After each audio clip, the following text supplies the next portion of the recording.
तो ऐसे हमारा अधूरा ज्ञान उस परमात्मा को परमात्मा स्वीकार नहीं करता। अब वो भक्तात्मा जो राधा स्वामी से उपदेश लिए हुए है, असमंजस में है।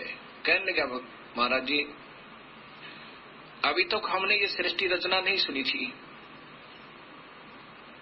और हमारे गुरुओं को ज्ञान होता तो जरूर बताना चाहिए था। तो 125 वर्ष हो गए इस पंथ को चलते ने, और जो भी इन्होंने ज्ञान लिया वो कबीर साहब के ही शास्त्र से प्राप्त है। कबीर साहब का शास्त्र है, उससे ही इन्होंने लिया है।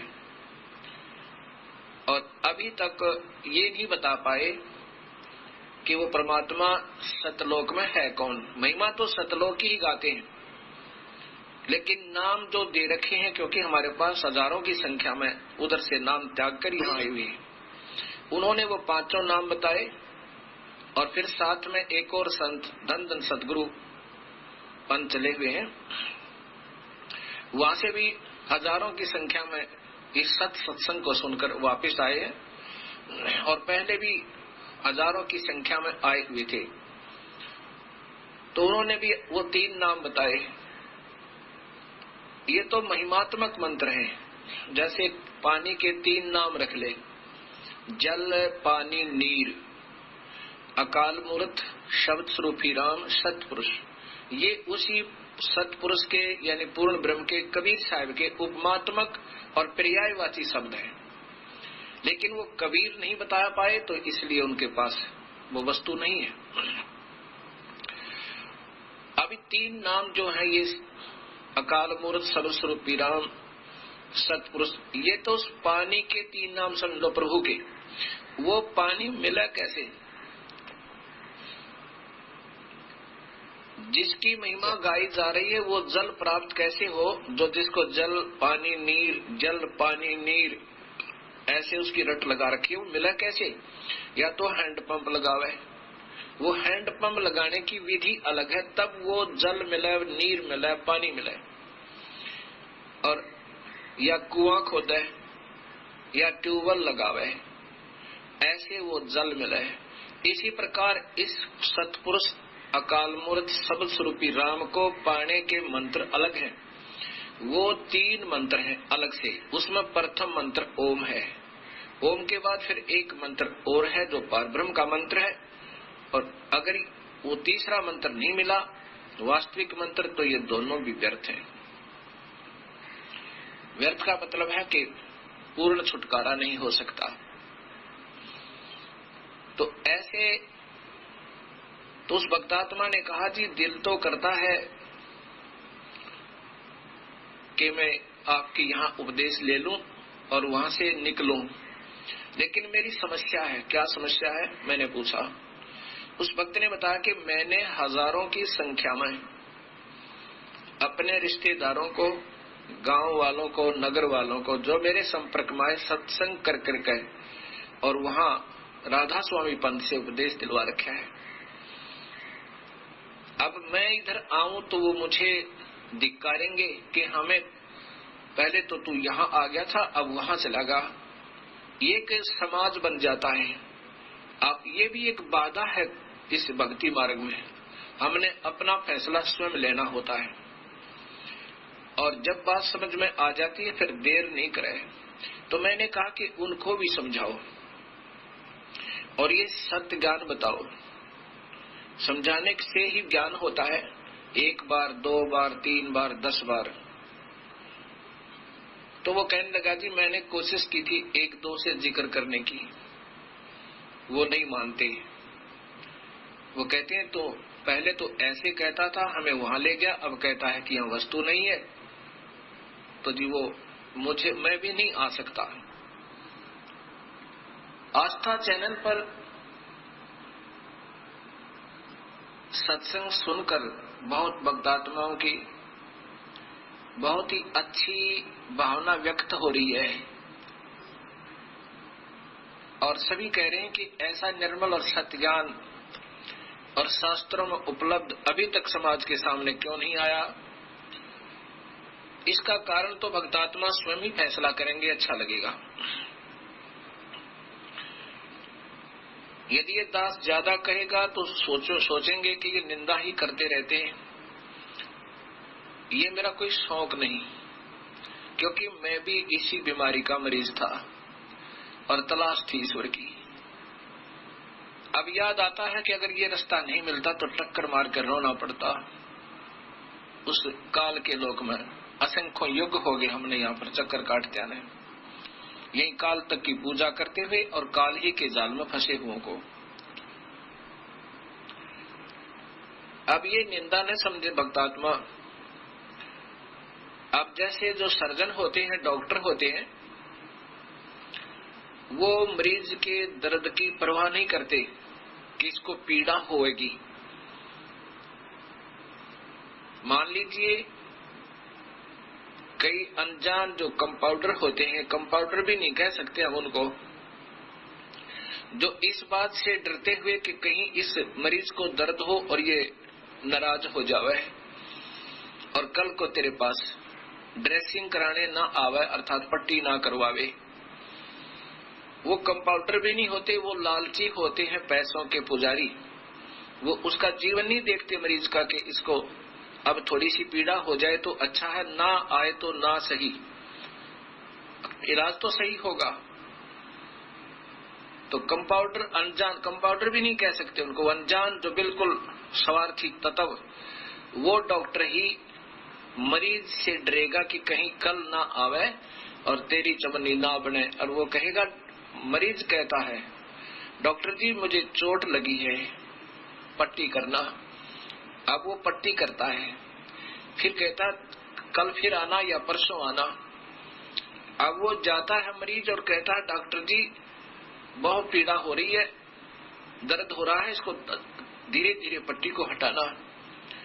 अब वो पट्टी धीरे धीरे हटा करके और मवाद निकालना चाहे, पता तो होता है, लेकिन मरीज मर गया जी मत छेड़ो, काहे के डॉक्टर हो। तो वो बेचारा सोचे कि कल ना आवे तेरे पास ये मरीज और तेरी चवन्नी ना बने। ऐसे ही अच्छा भाई, पट्टी की और बांध दी ड्रेसिंग जा। फिर आया, फिर बांध दी, 1 महीने लटकाता रहा। जब नहीं आराम हुआ तो पहुंचा उस सर्जन के पास जो वास्तव में डॉक्टर था। वहां भी जाकर के मरीज ने कहा कि डॉक्टर जी मुझे पीड़ा बहुत हो रही है। कहा बेटा एक बार और होएगी थोड़ी सी, फिर नहीं होएगी। वो कहता नहीं जी दर्द नहीं करना, नहीं जी दर्द नहीं करना। दर्द तो बेटा एक बार थोड़ा सा होएगा और होएगा, फिर नहीं होएगा। उखाड़ के उस पट्टी को और दबा के ऐसे धीरे धीरे उसका निकाल का मवाद और फिर बांध का पट्टी भरकर दवाई जख्म के अंदर और कहता बेटा परसों फिर आना। तीसरी पट्टी में ठीक हो गया। एक बार रोया मरीज, दुख भी हुआ, दर्द भी हुआ, लेकिन डॉक्टर का शौक नहीं था उस मवाद में हाथ दसाने का या उसकी आत्मा दुखाने का, लेकिन उसका परम कर्तव्य बने था, नहीं तो टांग कट जाती उसकी अगर वो ठीक से इलाज नहीं करता। तो आज भगत समाज को ऐसे ही पट्टी की जा रही है। कोई बीड़ी पी रहा है, पीता रहे, संत जन स्वाभाविक कहते हैं ऐसा नहीं करना चाहिए। मांस खाता है, मांस खाता रहे, और शिष्यों का पूरा समूह, जन समूह उपस्थित होना चाहिए ताकि हमारी महिमा और प्रभुता बनी रहे कि बहुत ज्यादा शिष्य है। ये संत की पहचान नहीं होती कि ज्यादा ही बहुसंख्या में वहां एकत्रित हो। संत की पहचान ज्ञान से और फिर समाधान से ऐसी ही हो सकती है। अब हमने बहुत से भक्तात्मा हमारे से मिले, उनसे पूछा कि तुम पूजा भी कर रहे हो अन्य देवताओं की और गीता जी को मान रहे हो कि सर्वश्रेष्ठ शास्त्र है, आपके गुरुजी भी मानते हैं, और फिर ये पूजा तुम्हारे गुरुजी ही बता रहे हैं और तुम कर रहे हो।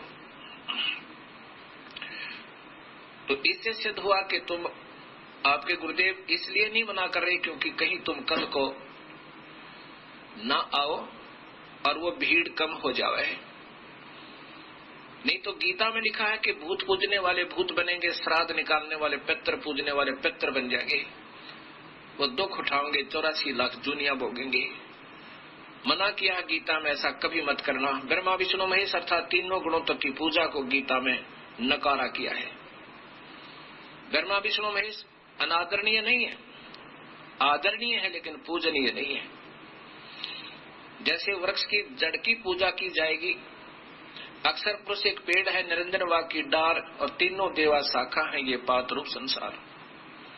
शाखा को नहीं बीजा जाता, शाखा को मिट्टी में नहीं दबाया जाता, मिट्टी में जड़ दबाई जाती है और जड़ में ही पानी डाला जाता है, खाद डाला जाता है, अर्थात पूजा की जाती है। उससे फिर टहनियां प्रफुल्लित होकर के उसमें फल लगते हैं। ऐसे ही मूल परमात्मा कबीर साहब की पूजा करके हम इन ब्रह्मा विष्णु महेश से लाभ लेंगे। हम पूजा उल्टे तरीके से कर रहे थे, अब अनादरणीय नहीं है, क्योंकि हमें लाभ इन्हीं से मिलेगा। कब मिलेगा? जब हम पूर्ण परमात्मा कबीर साहब की पूजा करेंगे, पूरे संत का नाम लेकर। ऐसे अब जब एक बार तो भगत समाज को दर्द जरूर होगा कि ये महाराज जी सबके ही नशे पकड़ रहे हैं, सबको छोटा बता रहे हैं, घटिया बता रहे हैं। घटिया तो बिल्कुल कोई शब्द भी प्रयोग नहीं करूंगा, शास्त्रों में जो लिखा वो अवश्य बताना चाहूंगा। दर्द होगा 1000 व्यक्तियों को जो नकली मार्गदर्शन करके और अपने गुरु पद को प्राप्त करके स्वयं ही और स्वयं भी नरक में जाने की तैयारी और काल ही के जाल में रहेंगे और अनुयायी बना रखे। दुख तो होगा उनको 1000 को और कल्याण होगा करोड़ों का। इसलिए ये दास का शौक नहीं, मजबूरी बन गई, क्योंकि मैं इस मार्ग का सर्जन बन गया। मेरे गुरुदेव की कृपा से अपने कबीर परमात्मा की रजात है। अब मैं गलत नहीं बोल सकता, जो शास्त्रों में लिखा है वो प्रमाणित है। शास्त्र केवल वेद और गीता, ये तो ब्रह्म तक की साधना का है कि प्रमाणित ग्रंथ है, ये संविधान है। इससे अलग कोई संत नाम देता है, कोई मंत्र देता है, ओम नाम से अलग कोई मंत्र देता है, वो मंत्र नहीं है। चाहे वो ओम भागवते वासुदेव नमः है, चाहे वो ओम नमः शिवाय है, चाहे वो कोई भी दे रहा है, केवल ओम मंत्र ब्रह्म साधना का सर्वोत्तम मंत्र है। इसके बाद परब्रह्म की साधना का एक और मंत्र है। ये दोनों ही मंत्र मिलके सत नाम बनता है और उनसे ऊपर एक मंत्र पूर्ण ब्रह्म की प्राप्ति का है। ये मंत्र यहाँ से छुटकारा पाने के हैं, इनके ऋण उतारने के हैं। और पूर्ण परमात्मा का मंत्र फिर वो सारनाम बन जाएगा, 3 मंत्र का बनकर, वो उससे जीव का छुटकारा होगा। अब मेरा शौक नहीं उस डॉक्टर की तरह जैसे मैं मवाद में हाथ डालूं।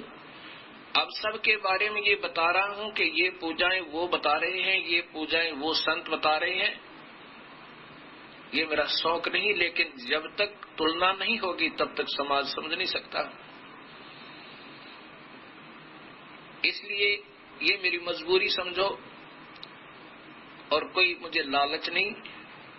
अगर ये संतों के पास मार्ग सही होता तो ये दास नहीं कोशिश करता। मैं तो अपना बाल बच्चेदार व्यक्ति था और अपनी सर्विस किया करता था। जूनियर इंजीनियर की मेरी पोस्ट थी। गुरुदेव ने आशीर्वाद दिया, भाई उपदेश दिया करो। ना जाने इस दास में 2 कौड़ी के जीव में उस परमेश्वर तुल मेरे गुरुदेव ने क्या सोचा, क्या पाया, क्या देखा, ये वो ही जाने। ये भी हो सकता है गुरु मेहर करे तो काग से हंस बना दे, हम कौवे से हंस बना दिए उन्होंने। और आज भी उन्हीं की रजा चल रही है। तो ये आदेश दे दिया उपदेश देने का। उपदेश देना कोई बच्चों का खेल नहीं है, ये एक जीवन के साथ सौदा खिलवाड़ करना है। अगर अधिकारी संत नहीं है और काल के जाल से ये 3 पूरे मंत्र देकर पार नहीं कर सकता, वो स्वयं दोषी है। वो परमात्मा का दोषी है, उस पूर्ण ब्रह्म का, इन जीवों को गुमराह कर रहा है। यहाँ एक भक्त कहता है जी ऐसा तो नहीं, ये संत भी कुछ तो मार्गदर्शन कर ही रहे हैं, भक्ति भाव तो पैदा कर ही रहे हैं। अब ये भक्तात्माओं की अपनी अपनी सोच है, क्योंकि भक्त तो भक्ति के भाव से ही बोला करते हैं और इतनी ही सोच होती है उनकी, वो ज्यादा बहस नहीं किया करते। अब मैंने उससे कहा बोली आत्मा एक बात बता, आपके अंदर प्रभु की कसक तो पहले ही थी, आप तलाश कर रहे थे। अब आप दिल्ली रेलवे स्टेशन पर खड़े हो, आपने जाना है कलकत्ता और टिकट भी बुक करा रखी है, टिकट आपके पास है। आपने किसी व्यक्ति से पूछा कि मैंने कलकत्ता वाली गाड़ी में बैठना, वो कौन से प्लेटफार्म पर लगेगी? उसने कह दिया कि सामने कलकत्ते वाली गाड़ी खड़ी है। आप निश्चिंत होकर क्या करोगे, उसमें बैठ गए। गाड़ी रवाना हुई और जब जा लिए श्रीनगर के पास, तब किसी ने आपसे पूछा कि कहाँ जा रहे हो आप कह रहे हो कि हम तो कलकत्ता जा रहा हूं। तो उन्होंने कहा कलकत्ता कहां से आए हो? कि दिल्ली से बैठा था गाड़ी में। ये तो कलकत्ता वाली ट्रेन नहीं है। नहीं कलकत्ता जा रही है, टिकट ले रखा मैंने। अरे नादान, ये तो श्रीनगर जा रही है। एक से विश्वास नहीं हुआ, दूसरे से पूछा, तीसरे से पूछा, तब यकीन हुआ कि तू गलत गाड़ी में बैठ गया। तो यहाँ वो भक्त कह रहा था कि संत तो सभी आदरणीय ही हैं, कुछ तो मार्गदर्शन किया ही है, उनका भी सत्कार चाहिए। अब आप बताओ, जिस मार्गदर्शक ने आपको कलकत्ता वाली ट्रेन की अपेक्षा और श्रीनगर वाली गाड़ी का इशारा कर दिया कि सामने खड़ी, इसमें बैठ जा, और आपको फिर वो मिल जाए, आपको क्या, उससे आप क्या प्यार करोगे? आप स्वयं सोच लेना। उसको सत्कार करोगे, कुछ तो मार्गदर्शन किया। इससे अच्छा तो ना करता, तो चुप खड़ा रहता और कह देता मुझे नहीं मालूम। तो आप वो एक से दूसरे से पूछते, तीसरे से पूछते, और फिर पूछ करके सही ठिकानी, सही ठीक ट्रेन में बैठ जाते। ऐसे ये संत जिन्होंने अभी तक ये नहीं बताया ब्रह्मा विष्णु महेश की माता कौन है, इनके पिता कौन है, और ये महिमा गा रहे, इनको अजर और अमर बता के, और ये स्वयं देवी भागवत आपने देखा था, अब फिर दिखा देता हूं। ये स्वयं स्वीकार कर रहे हैं कि हम तो जन्म और मरण के अंदर हैं, हम अजर अमर नहीं है, और इनको अजर अमर बता करके इन्हीं पर आश्रित किए हुए ये तीनों काल के पुत्र हैं। तो उन्होंने क्या मार्गदर्शन किया आपको? उस ट्रेन में बैठाने वाले की तरह कर दिया। अगर ये चुप रहते, भाई हमें नहीं मालूम वो परमात्मा कौन है। अब गीता जी में स्पष्ट लिखा है 18वें अध्याय के 62वें श्लोक में, ये देखिएगा गीता जी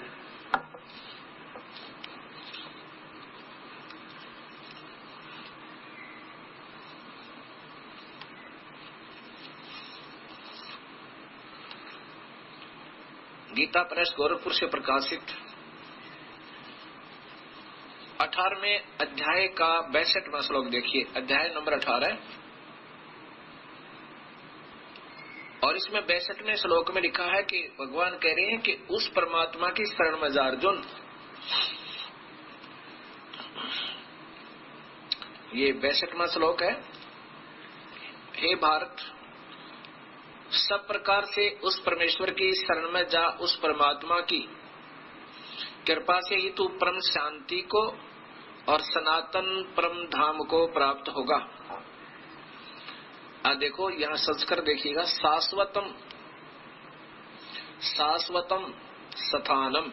शाश्वतम का अर्थ होता है अविनाशी, स्थान माने धाम, ये धाम, सतलोक, धाम कहो लोक को, शाश्वत माने सत्य और स्थान माने लोक, धाम, सतलोक को प्राप्त होगा। वो परमात्मा है कौन, इनको मालूम नहीं। अब फिर देखिएगा ये देवी भागवत महापुराण श्री गीता प्रेस गोरखपुर से प्रकाशित,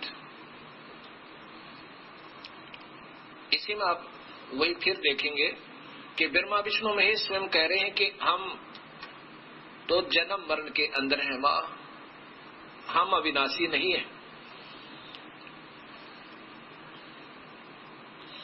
गीता प्रेस गोरखपुर से प्रकाशित।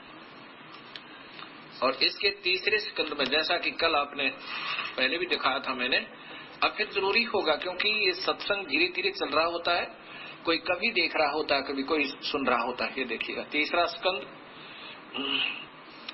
अब यहाँ देखिएगा कि विष्णु जी कह रहे हैं प्रकृति देवी माता को, तुम शुद्ध स्वरूपा हो, यह संसार तुम्हारे ही से, तुम ही से उद्भासित हो रहा है। मैं विष्णु और ब्रह्मा और शंकर, मैं ब्रह्मा और शंकर, हम सभी तुम्हारी कृपा से विद्यमान हैं, अर्थात हम आपके बच्चे हैं।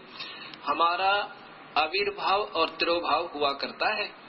आविर्भाव का मतलब है जन्म और तिरोभाव माने मृत्यु, और केवल तुम ही नित्य हो, अविनाशी हो। प्रकृति, हे जगत जननी हो, तुम प्रकृति हो, सनाती देवी, सनातन देवी हो। ये भी देख लो, ये प्रकृति यही शेरा वाली 8 भुजा वाली शक्ति है। इसी के अंदर देवी भागवत में आप पढ़ रहे हैं, ये ऊपर देखिए 123 पृष्ठ है, वो 123 पर ही आप पढ़ाइए, दूसरा साथ में, ये यही था साथ में। इसके ऊपर 2 पार्ट है। इस 123 पृष्ठ पे तीसरे संगंध में भगवान शंकर बोले, देवी यदि महाभाग विष्णु तुम्ही से प्रकट हुए हैं, तो उनके बाद उत्पन्न होने वाले ब्रह्मा भी तुम्हारे बालक हुए। फिर मैं तमोगणी लीला करने वाला शंकर क्या तुम्हारी संतान नहीं हुआ?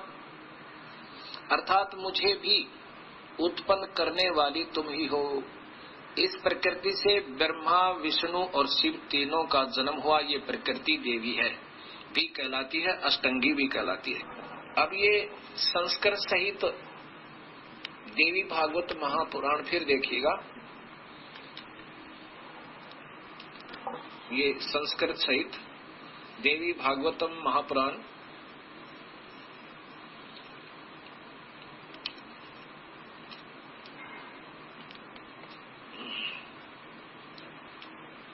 ये देखिएगा,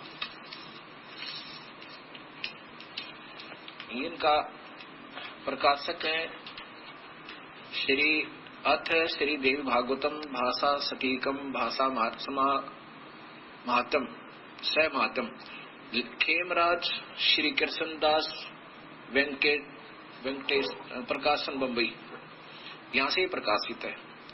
और इसी में सकंद, तीसरे सकंद में आप देखिए, साथ में संस्कृत भी है इसके अंदर।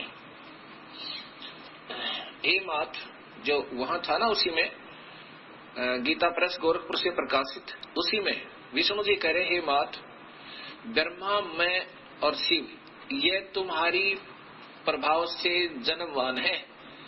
हम तो आपसे जन्मवान हैं, हम तो जन्म और मृत्यु में हैं। हमारा जन्म होता है, नित्य नहीं है, अविनाशी नहीं है। नित्य माने अविनाशी। फिर इंद्र आदि दूसरे देवता नित्य किस प्रकार हो सकते हैं? हे माता, अब यहां देखिए नीचे, तुम ही प्राण प्रकृति रूप नित्य हो। बस ये मैं बताना चाहता कि तुम ही प्रकृति हो। अब आगे देखिए, इसी तीसरे सकंद के अंदर ही लगातार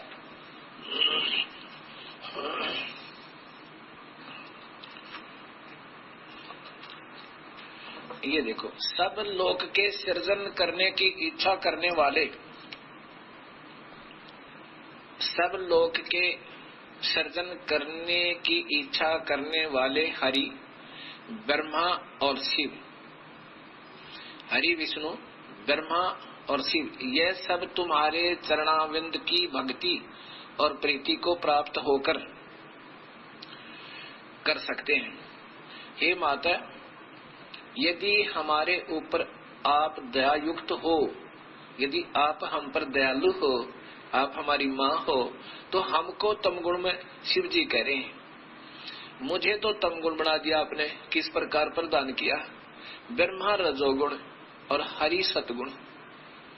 बताओ, कहते मेरे से ये नृत्य करवा रहे हो, सब जीवों को मरवा रहे हो, ये देखो मुझे तो तम गुण कर दिया। यदि आप दया, फिर देख लो, यदि हे मात, यदि हमारे ऊपर आप सदा दया युक्त हो, अगर आप दयालु हो, तो हमको तम गुण में मेरे से ये अनर्थ जीवों का संहार करवा रही हो, मजबूरन तमोगुणी बना दिया, मैं मेरे बस की बात ना, प्रदान कर दिया। और ब्रह्मा रजगुण और हरि यानी विष्णु सतगुण। अब देखो भगत आत्माओं, कई भगत कहते हैं नहीं कोई गुण और हो सकते हैं, जब गीता जी को पढ़ते हैं, सुनाया हमने, तो ये आपके सामने है, रजगुण ब्रह्मा, सतगुण विष्णु, तमगुण शिव जी। और कहा कि हम तो जन्म और मरण के अंदर हैं, हम अविनाशी नहीं है। और अभी तक ये संत जन हमें यही बताया करते, ब्रह्मा विष्णु महेश ये पूर्ण है, ये सर्वशक्तिमान है, सौर ब्रह्मंडों के रचनहार हैं, इनका कोई पिता नहीं, कोई माँ नहीं। तो जिन संतों ने ये ज्ञान दिया है, तो उनके पास समाधान क्या होगा ये समझ लेना। ये कैसे मंत्र देते होंगे, कितना पार कर सकते हैं आपको। अपनी फांसी निकलवा लो, ये कुछ समय होता है, बार बार ये समय नहीं मिला करता। ये संत बेचारे चाहते तो है चाहते तो है हम कुछ बतावें, लेकिन स्वयं ही ज्ञान नहीं बताएंगे क्या।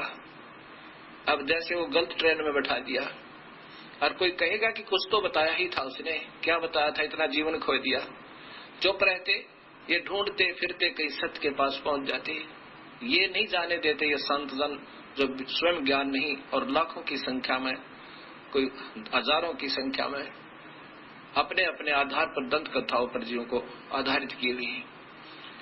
तो अब ये सोचना होगा, यदि कल्याण चाहते हो तो दोबारा आपको पुनर्विचार करना होगा भक्ति पर, और कोई बाधक नहीं है।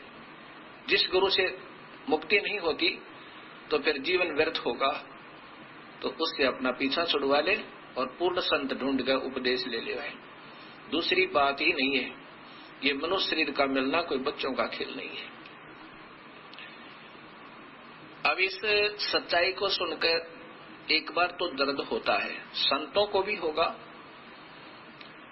और हो सकता है अनुयायियों को भी एक बार बुरा लगेगा, लेकिन ये कुनीन समझना। और कुनीन यानी कड़वी गोलियों से ही रोग कटता है, मीठी गोलियों से नहीं कटता, टॉफियों से नहीं कटेगा, स्विस टेबलेट से बात नहीं बनेगी। ये तो कड़वी कड़वी सच सुनना होगा समाज को भी और संतों को भी। ये नहीं मैं कह रहा, ये कबीर पंथ में भी मार्ग नहीं है। और कबीर पंथ के अनुयायी जितने भी, गरीबदास जी महाराज का, गीसा संत जियों का, दादू जी का, उनमें ये 3 मंत्र का जाप और ये विधिवत साधना नहीं है। अपने अपनी साधना दे रहे हैं। ये तो मेरे गुरुदेव जी ने मेरे पे कृपा की, ना जाने इस अनमोल भंडार को कहां छुपाए हुए थे। 116 वर्ष की आयु हो चुकी थी जब उन्होंने यहां से अपना सतलोक गमन किया, और ये दास उनसे केवल 7-8 वर्ष सतलोक जाने से पहले सन 1988 में इस दास ने नाम लिया था। 17 फरवरी 1988, और 1994 में इस दास के ऊपर वजन रख दिया, नाम देने का आदेश दे दिया, जबकि लाखों शिष्य थे उनके, किसी से नहीं दिया उनको नाम देने का आदेश। और सन 1997 में 26 जनवरी 1997 में सतलोक चले गए। नाम देने का आदेश देकर 3 वर्ष फिर लगभग इस दास के साथ रहे, 94, 95 और 96।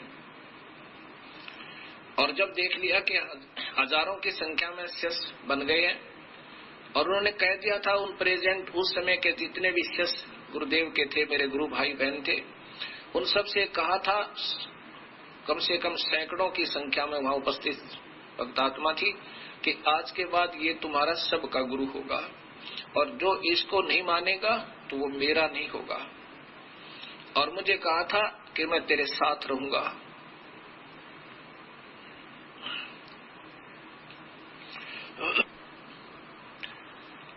और इस दास के सिर पे हाथ रख के कहा कि मैं सदा तेरे साथ रहूंगा।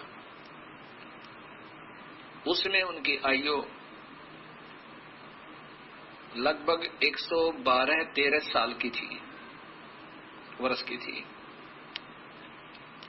अब उनकी रजा से ये दास के ऊपर रजा हुई इस अनमोल मार्ग का मार्गदर्शन करने के लिए। अब ये नाम देना कोई बच्चों का खेल नहीं है। अपने सिर पर वजन धरना, इन एक अनमोल जीवन को बर्बाद कर देना, सतमार्ग ना बता करके, इससे बड़ा दोषी इस पृथ्वी पर कोई नहीं है। और फिर उसको बाहर फेंक दिया जाएगा, बिल्कुल शुद्ध घी हो जाएगा, फिर उसमें कोई कमी नहीं रहेगी। ऐसे ही राधा स्वामी के बारे में मैंने आस्था के ऊपर एक टिप्पणी की थी। टिप्पणी तो दास नहीं कर सकता, मैं तो इन संतों की धूल हूं, चरणों का जूता समझो मुझे इनका। लेकिन मैं भी प्यासा था और कुएं पर जाते थे, वहां पानी नहीं मिल रहा था क्योंकि प्यास बुझ नहीं रही थी, आत्मा तसल्ली नहीं पा रही थी। इसलिए जब हमें पानी मिला और पिया, पता चला कि ये तो वास्तव में बात तो कहीं और है, तब ये थोड़ा सा कहना मजबूरी बन गई मेरी। तो मैं केवल शास्त्रों के आधार पर, प्रमाणित ग्रंथों के आधार पर ही बताता हूं जो उन संतों और पंथों के अंदर प्रचलित है। तो मैंने उनको जब दिखाया था कि राधा स्वामी पंथ उस परम संत का चलाया हुआ नहीं है जिसको ये मुखिया माना जाता है, श्री शिवदयाल जी। इन्होंने स्वयं कहा है कि ये राधा स्वामी पंथ मेरा नहीं है, मेरा पंथ तो अनामी और सतनाम का है। तो फिर ये राधा स्वामी पंथ तो चलना ही नहीं चाहिए था। जब कुल मालिक इस पंथ का कह रहा है कि मेरा पंथ नहीं है, तो यही सोच लेना, इससे आगे बाद में चलना चाहिए समाज को। तब एक भक्त राधा स्वामी पंथ से उपदेशी इस दास को मिला और मुझे ये पुस्तक दिखाई। कहने के जी आपने जो पुस्तक दिखाई है और वही श्री सोंधी जी की लिखी हुई सार वचन राधा स्वामी सत्संग व्यास, ये मेरे पास है। इसमें तो कहीं नहीं पाई वो जो आपने दिखाई थी। क्या दिखाई थी कि ये देखो, सार वचन राधा स्वामी परम पुरुष पूर्ण धनी स्वामी जी महाराज के जबाने मुबारक से फरमाया। शिवदयाल जी ने जिनको इस राधा स्वामी धर्म का, यानी धर्म तो नहीं पंथ का प्रवर्तक माना जाता है, उसके मुख से राधा स्वामी सत्संग व्यास से निकले हुए वचन हैं। उन्होंने अपना बताया कि मैं बचपन से ही महाराज जी अपने ऐसे 17 वर्ष तक सुरत शब्द अभ्यास किया, योग अभ्यास किया और सन 1861 में सत्संग वसंत पंचमी के दिन खुले तौर पर आम सत्संग तुरंत शब्द योग का उपदेश शुरू कर दिया। उसके बाद यहां देखिएगा, उन्होंने अपने मुख से ये कहा, ये है हजूर स्वामी जी महाराज, ये है आदरणीय परम आदरणीय हजूर जी महाराज शिवदयाल जी महाराज। ये देखिएगा, राधा स्वामी दयाल की दया, राधा स्वामी साहेब, जबकि ये कहते हैं राधा स्वामी तो मेरा पंथ ही नहीं है। ये तो बाद में लिखा है इन्होंने अपने हिसाब से। कहा है वचन दो स्वामी जी महाराज की आखिरी रोज बिस्तर अंतर ध्यान होने के वास्ते हिदायत साधुओं सत्संगियों और सत्संगियों के खास जुबान ने मुबारक से फरमाया। स्वयं उन्होंने अपने जुबान से कहा। 15 जून सन 1878 ईस्वी 1878 मुताबिक आषाढ़ वदी 1 पड़ुआ संवत 1935 बी रोज शनिचर वक्त असलू सुबह। अब यहाँ इन्होंने क्या बताया है कि जो मैं बताना चाहता हूं आपको, वचन नंबर 5 में फिर स्वामी जी महाराज ने राय साहेब सालग्राम और कुल साधुओं सत्संगियों व सत्संगियों की तरफ मुतवज्ज होकर फरमाया कि जैसा मुझको समझते हो वैसा ही अब राधा जी को, ये देखना, ये राधा जी स्वामी जी की धर्म पत्नी थी, उनका नाम नारायणी देवी था, को समझना और राधा जी और छोटी माता जी को भी बराबर जानना। अब देख लेना, ये राधा तो इनकी पत्नी थी और ये राधा स्वामी यानी इनके पति हुए। बाद में शाल्यग्राम जी ने अलग से ये राधा स्वामी पंथ बना दिया इनकी मर्जी के खिलाफ, क्योंकि ये तो कह रहे हैं कि मेरा तो राधा स्वामी पंथ था ही नहीं। और शाल्यग्राम जी उस नारायणी देवी माता को, जो शिवदयाल जी की परम आदरणीय शिवदयाल जी की धर्म पत्नी थी, उनको राधा कहा करते थे और इनको श्री कृष्ण माना करते थे। इसलिए राधा स्वामी कहने लगे शिवदयाल जी को कि राधा का पति, स्वामी माने पति, मालिक, खशम, ये शब्द का अर्थ होता है। तो राधा व नारायणी देवी को राधा कहने लगे और स्वामी जी को स्वामी, उनका पति राधा स्वामी यानी शिवदयाल जी को राधा स्वामी स्वयं कहा करते थे।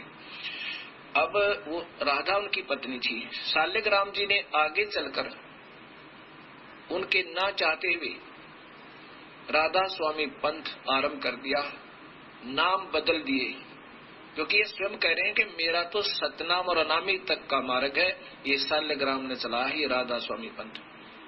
अब कोई कहे कि मैंने तो बगीचा बीज रखा आम का और ये बबूल बीज दी दूसरे ने, बीज ही रहेगा पर बबूल का तो लाभ होगा, आम का नहीं होगा।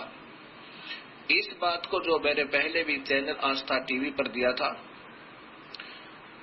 तो सुनकर ये भक्त बड़ा विनम्र भाव से आया कि देखो जी ऐसा है, ठीक है, इसमें तो कोई शक है नहीं कि आपने वो पुस्तक दिखाई, अवश्य ही होगी, पर मेरे पास नहीं है, मैं भी बहुत वर्षों से राधा स्वामी पंथ से हूँ और मैंने ये पुस्तक ले रखी है, इसमें नहीं पाया मुझे। वही है जो कि तुम आप बता रहे हो और वही इसका प्रकाशक है ML सोंधी, SL सोंधी, ये देखो वही सेक्रेटरी है।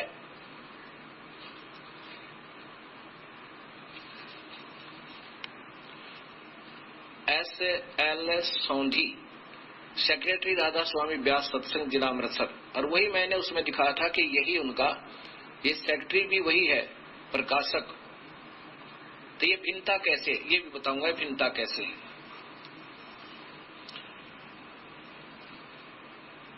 और कहा कि ये तो कहीं लिखा नहीं पाया कि राधा उनकी पत्नी थी, इसमें नहीं लिखा इस पुस्तक में। तो मैंने उसको दिखाया कि देखो भगत जी ये मेरे पास है, ये आपको फिर दिखाता हूं। अब ये देखिए वही सारवचन राधा स्वामी,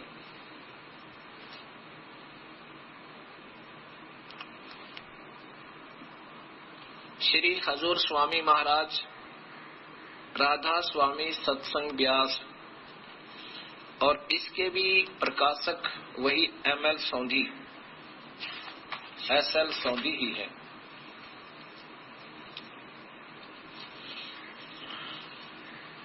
सारवचन छंदबंद, प्रकाशक SL सोंधी, सेक्रेटरी राधा स्वामी सत्संग व्यास, डेरा बाबा जयमल सिंह, जिला अमृतसर, पंजाब।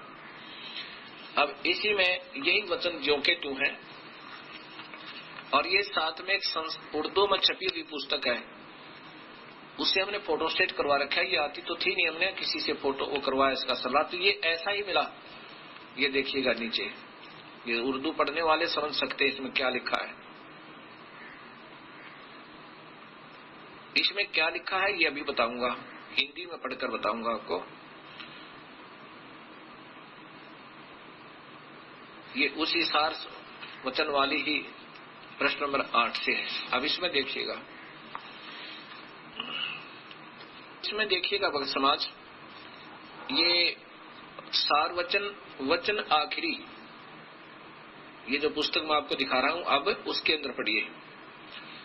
वचन जो श्री स्वामी जी महाराज ने आखिरी रोज पेशतर अंतर्जान होने के वास्ते हिदायत साधु सत्संगियों और सत्संगनों के खास जुबान मुबारक के को खास जुबान मुबारक से फरमाया, यानी स्वयं ही अपनी जुबान से कहा। क्या क्या? तारीख 15 जून 1878 मुताबिक अषाढ़ वदी पड़वा एकम संवत 1935 बीरोज शनिचर वक्त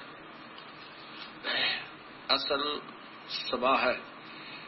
अब क्या है आगे कि ये सारा कुछ वही बता रहा हूं जो मैंने आपको, ये देखियो नीचे। वक्त 8 बजे सुबह श्री स्वामी जी महाराज ने फरमाया कि अब चलने की तैयारी है। इसके बाद महाराज जी ने सुर चढ़ाई और सब भास खींच लिया। सिर्फ सफेद डेले आंखों के नजर पड़ते थे और बदन कांपने लगा। नाखून हाथों व पैरों के पीले हो गए थे। फिर पाव घंटे बाद सूरत उतरी और उस वक्त यह फरमाया कि अब मौज फिर गई, अभी देर है। तब सेठ प्रताप सिंह ने पूछा कि कब की मौज है? उस पर फरमाया कि बाद दोपहर के।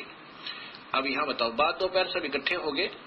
ये पांचवा, फिर देखो वही सारवचन पांचवा। फिर स्वामी जी महाराज ने राय साहिब सालग्राम और कुल साधुओं व सत्संगियों व सत्संगनों की तरफ मुतवज्ज होकर फरमाया कि जैसे मुझको समझते हो ऐसे ही अब राधा जी को समझना और राधा जी और छोटी माता जी को बराबर जानना। अब सब कह रहे हैं कि राधा जी कोई स्त्री है और जो इनकी अपनी पत्नी है। छोटी माता जिसे कहते वो इनके हजूर साहब की भाई की पत्नी। ये इसके नीचे टिप्पणी इन्हों की दी हुई है कि असली नाम माता जी का माता नारायण देवी जी था, लेकिन चूंकि सेठ प्रताप सिंह जी साहब जिन्होंने ये वचन लिखे हैं उनको राधा जी के नाम से पुकारते थे, इस वास्ते यहाँ राधा जी दर्ज है। अब देख लो, छोटी माता जी के मुराद सेठ वृंदावन जी साहेब जी के हजूर स्वामी जी महाराज के मंझले भाई थे की सुपत्नी से है। अब ये सिद्ध हो गया कि ये नारायणी देवी को राधा कहा करता था कौन? सेठ प्रताप सिंह। इसलिए राधा स्वामी इस शिवदयाल जी को कहने लगे। वही सार्वचन वचन नंबर 6। फिर राधा जी महाराज को हुक्म दिया, किसने? स्वामी जी ने दिया कि शिब्बो और बुक्की और विष्णु को पीठ में देना। राधा जी को महाराज जी ने हुक्म दिया। राधा जी महाराज को किसने दिया? स्वामी जी ने, कि इन तीनों को भी पीठ मत देना, शिब्बो, बुक्की और विष्णु को। अब यहाँ देखना 8वें में क्या लिखा है। फिर फरमाया कि गृहस्थी अपनी पूजा साधुओं से ना करवावे। 9वें में लिखा कि फिर रिद्धि बीबी ने पूछा कि हमारे वास्ते किसको तजवीज किया है? इस पर फरमाया कि गृहस्थियों के वास्ते तो राधा जी और साधुओं के वास्ते सन्मुखदास जी। ये आपके सामने देख लो। ये राधा कोई औरत थी, वो शिवलाल जी की पत्नी थी, शिवदयाल जी की, और इसलिए फिर इसको राधा स्वामी कहने लगे शिवदयाल जी को। और राधा स्वामी इनका पंथ नहीं है। फिर देखो यहाँ पर सेठ प्रताप सिंह की तरफ, ये सारवचन नंबर 14 में, फिर सेठ प्रताप सिंह जी की मुतरफ तवज्जो होकर फरमाया कि मेरा मत तो सतनाम और अनामिका था। अब देखो भक्तना, ये परमेश्वर और राधा स्वामी मत सालग्राम का चलाया हुआ है, इसको भी चलने देना और सत्संग जारी रहे और सत्संग आगे से बढ़कर होगा।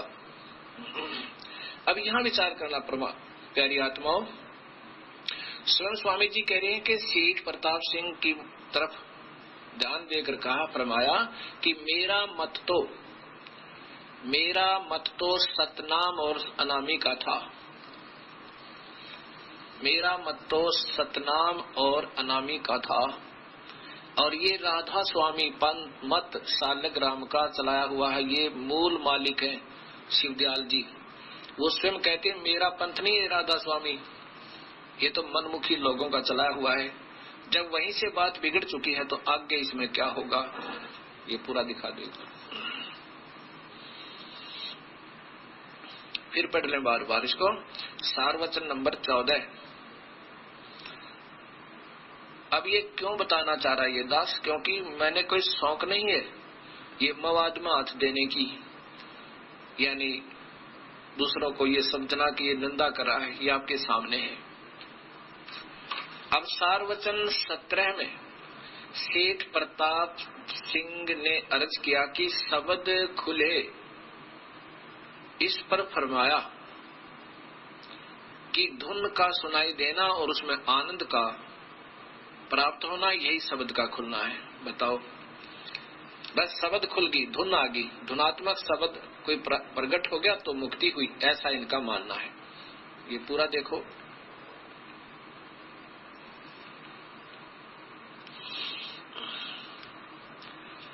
सेठ प्रताप सिंह ने अर्ज किया कि शब्द खुले, इस पर फरमाया कि धुन का सुनाई देना और उसमें आनंद प्राप्त होना, यही शब्द का खुलना। अब ये प्रमुख है, मुखिया है, इस पंथ के माने जाते हैं और ये कहते हैं अंदर धुन सुन गई तब मुक्ति है, बस दैट्स ऑल। ये धुन तो बच्चों को भी सुनाई दे रही है और धुन क्या होती है, गुणात्मक शब्द होता अंदर शरीर में। अब ये धुन का सुनाई देना क्या चीज है, अंदर आप कान दबाइए, एक बार आंखें बंद कर दीजिए, थोड़ी सी देर, जितना स्वाभाविक हो सांस रोकिए, ज्यादा देर नहीं रोकना।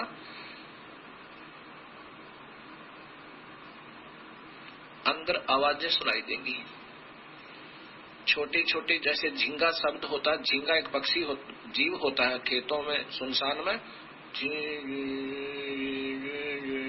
ऐसी आवाज आती है और उसके बाद छोटी छोटी घंटियां सी आवाज आती है। ये 10-12 प्रकार की आवाजें अंदर से आती हैं। ये तो स्वाभाविक आवाजें हैं, ये तो हर इंसान छोटी मोटी जो साधना तपस्या करेगा उसको भी सुनाई देनी। किसी भी मंत्र का जाप कर रहा और ध्यान काफी देर तक मेडिटेशन करके ऐसे अभ्यास कर रहा, उसको भी सुनाई देना आराम हो जाएगा, कोई बड़ी बात नहीं। इसके बाद एक धुनात्मक शब्द होता है। धुनात्मक शब्द क्या चीज है, जैसे ढोल और एक डंडा होता है उसके बजाने का, एक ढोल होता है, एक उसको बजाने का बिल्कुल सही हिसाब का बना हुआ डंडा होता है, गोल गोल सा मुड़ा हुआ सा। अब उसको डंडे को उस ढोल पर लगाया जाएगा तो वास्तविक धुन होगी।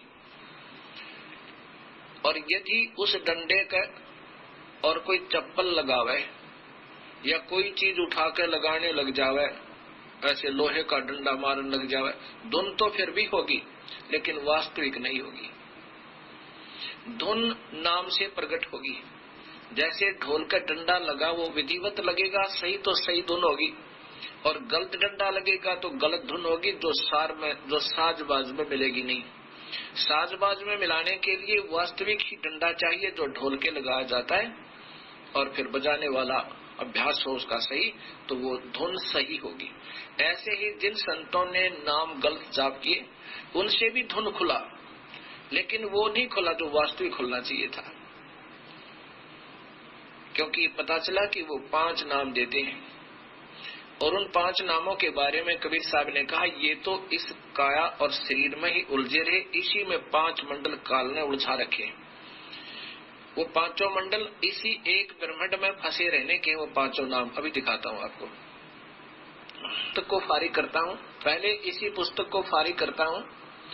राधा स्वामी दयाल की दया, राधा स्वामी साहेब, ये वही पुस्तक है।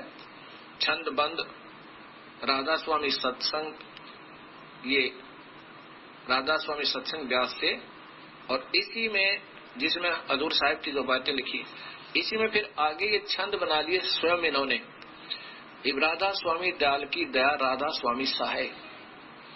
अब क्या राधा स्वामी नाम जो गावे, अब नाम गाने लग गए राधा स्वामी राधा स्वामी, जैसे राधे श्याम राधे श्याम।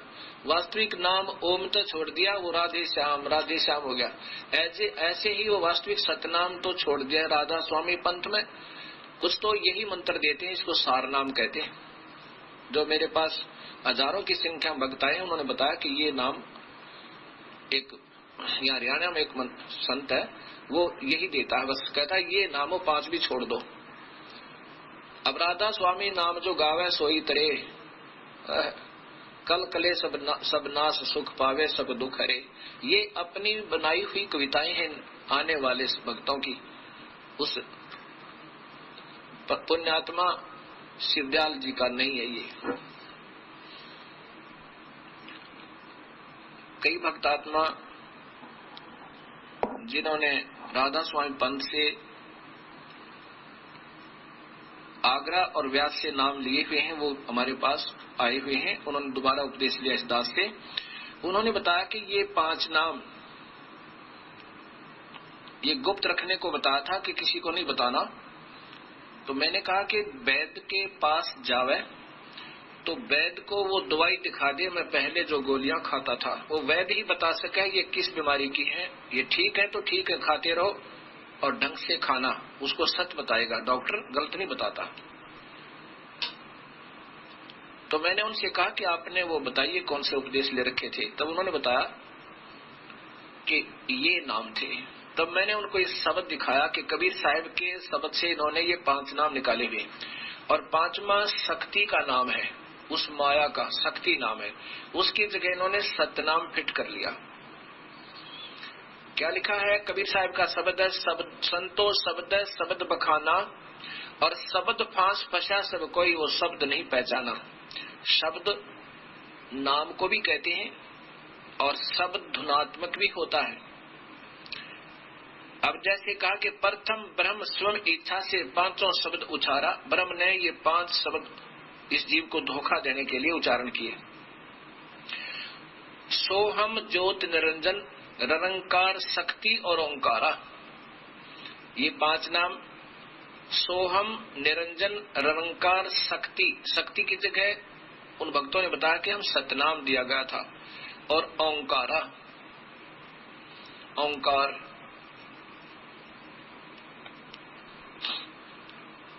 अब क्या बताते हैं कि 5 तत्व प्रकृति तीनों गुण उपजाया, लोक दीप 4 खाने ये 84 लाख बनाया। इस काल ने इस जीव को यूं धोखा दिया। शब्द काल कलंदर कहिए शब्द भ्रम भुलाया। काल के भी मंत्र हैं, शब्द है, नाम है, और काल की भी धुनात्मक शब्द है। और 5 शब्द की आशा में ये सर्वस्व मोल गंवाया। कबीर साहब की वाणी सुना रहा हूं आपको। शब्द ब्रह्म प्रकाश बैठ के बैठे मुंदे द्वारा, शब्द निर्गुण शब्द सरगुण शब्द वेग पुकारा। शब्द ने भी, वेद ने भी नाम का ही आधार बताया, लेकिन अधूरा बताया, केवल ओम नाम, उसके बाद गुप्त कर दिए। जैसे गीता जी के 17वें अध्याय के 23वें श्लोक में ओम तत्सत, ओम तो सीधा ठीक है, तत्सत ये संकेतिक नाम गुप्त कोड वर्ड बता दिए। वो फिर वो पूरा संत बताएगा, जो गीता जी के 4थे अध्याय के 34वें श्लोक में भगवान कह रहे हैं कि उन संतों ने ढूंढ लिया अर्जुन जो इस तत्व वेद के जानने वाला हो, और उसी से उपदेश लेकर बेड़ा पार करवा। 5 शब्द 5 है मुद्रा काया बीज ठिकाना। शब्द प्रकाश बैठ के बैठे मुंदे द्वारा, शब्द निर्गुण शब्द सरगुण शब्द वेद पुकारा। सभी नाम नाम शब्द शब्द धुनात्मक कहते फिर रहे, लेकिन सही ज्ञान नहीं हुआ। शुद्ध ब्रह्म काया के भीतर बैठ करे अस्थाना, और ज्ञानी योगी और सिद्ध सभी शब्द में उड़ जाना। इस धुनात्मक के आनंद में उलझे पड़े हैं। 5 शब्द 5 है मुद्रा, 5 ही ये मंत्र हैं इस एक ही ब्रह्मांड में उलझाए रखने के लिए। ये 5 मंडलों में इनको उलझाए रखते हैं। कौन कौन से मंडल हैं? एक तो इंद्र का लोक, फिर ब्रह्मा का लोक, विष्णु का लोक, शिव का लोक। इंद्र का लोक ब्रह्मा का, विष्णु का, शिव का। और इस काल ने एक और जाल बना रखा हर ब्रह्मांड के अंदर, एक नकली सतलोक, अलखलोक, अवनामी लोक भी बना रखे। एक नकली उसको सतलोक कहता है, ये जिसको ब्रह्मलोक कहा है। ब्रह्मलोक के कोने में महासुरग बना हुआ, ये 5वां मंडल है। 5 शब्द 5 है मुद्रा, ये काया बीज ठिकाना इसी शरीर के अंदर ही है। और कबीर साहब का मार्ग तो इस शरीर से भी बाहर है, अभी दिखाऊंगा आपको। पांचों शब्द पांच हैं मुद्रा, यानी इन पांच नाम का एक एक नाम का अलग से साधना करनी होती है। वो किस किसने की और उनसे फिर क्या उपलब्धि हुई ये बताया जाएगा। पांच शब्द पांच हैं मुद्रा, काया बीच ठिकाना, जो जिसका आराधन कीना उसको वही करत बिखाना। जिस जिसने जिस मंत्र का जाप किया और जिससे उसकी जितनी उपलब्धि हुई उसने उतना ही वर्णन कर दिया। शब्द निरंजन, ये ज्योत निरंजन, शब्द ज्योत निरंजन चांचरी मुद्रा है नैनन के माही, अर्ता को जाने गोरख योगी महा तेज तप माही। ज्योत निरंजन जाप किया किसने? गोरखनाथ जी ने बहुत घोर तप करके फिर से कुछ उपलब्धि पाई। त्राटक ध्यान लगा के और पाया क्या? सिद्धियां, आकाश में उड़ जाना, मुर्दे तक को जीवित कर दे, इस ज्योत निरंजन नाम के जाप से और काफी वर्षों तक घोर तप करके ये सिद्धियां आ सकती हैं, लेकिन ये व्यर्थ है। शब्द ज्योत निरंजन चांचरी मुद्रा है नैनन के माही, ताको जाने गोरख योगी महा तेज तप माही। शब्द ओंकार भूंचरी मुद्रा, ये मुद्राएं आती है शरीर की, जैसे तो खेचरी, ऐसे तालू पर जीभ लगाना और फिर उससे कुछ अमृत रस की क्रिया थोड़ी थोड़ी हो जाए, आनंद सा आने लग जाए। ये आनंद ही काल का जाल है, इससे कोई लाभ नहीं होगा। कोई का तात्पर्य है कि पूर्ण मुक्त नहीं हो सकते। शब्द ओंकार भूंचरी मुद्रा त्रिकुटी है अस्थाना, और व्यास देव ताही पहचाने, व्यास जी ने, और चंद सूर्य ते ही जाना। ओम नाम का जाप, ओंकार ऐसे करके, ओंकार इसका जाप ऐसे होता हूँ, बहुत गौर तप करके कहते। फिर इससे अंदर एक वस्तु दृष्टि गोचर होती है, जो दो दल का कमल प्रकट हो जाता है। सोहम शब्द अगोचरी मुद्रा भंवर गुफा अस्थाना, इस काल ने ईसा जाल फैला रखा है। हर ब्रह्मांड के हर लोक में, एक ब्रह्मांड में जैसे शिवलोक है उसमें भी भंवर गुफा है, विष्णु लोक है उसमें भी भंवर गुफा है, और ब्रह्मा के लोक में भी भंवर गुफा है। और फिर जब उसमें ब्रह्म लोक में प्रवेश करते हैं, महास्वर्ग में जाते हैं, उसमें भी भंवर गुफा है। इंद्र के लोक में जाते हैं उसमें भी भंवर गुफा है। अब जो जहाँ की साधना करता है वो उसी लोक में जाता है, फिर वो उस भंवर गुफा में प्रवेश करता है। यहाँ लिखा है कि सोहम शब्द अगोचरी मुद्रा भंवर गुफा अस्थाना, सुखदेव मुनि ताही पहचाना सुन अनहद को गाना। अब सोहम शब्द का जाप सुखदेव ऋषि ने किया और कहाँ पहुंचा? स्वर्ग लोक में, विष्णु जी के बैकुंठ में। और उसमें भी जब भंवर गुफा में जाते हुए सबते एक सोहम सोहम सोहम ऐसी धुन हो रही है, और उसको फिर कहते हैं अपने कानों से ही अनहद शब्द, अनहद माने जो कभी समाप्त ना हो, जिसकी हद ना हो, उसको सुन के और उसमें मगन हो गया और स्वर्ग तक पहुंचा सोहम जाप करके। शब्द निरंकार खेचरी मुद्रा 10वें द्वार ठिकाना, ब्रह्मा विष्णु आदि लग निरंकार पहचाना।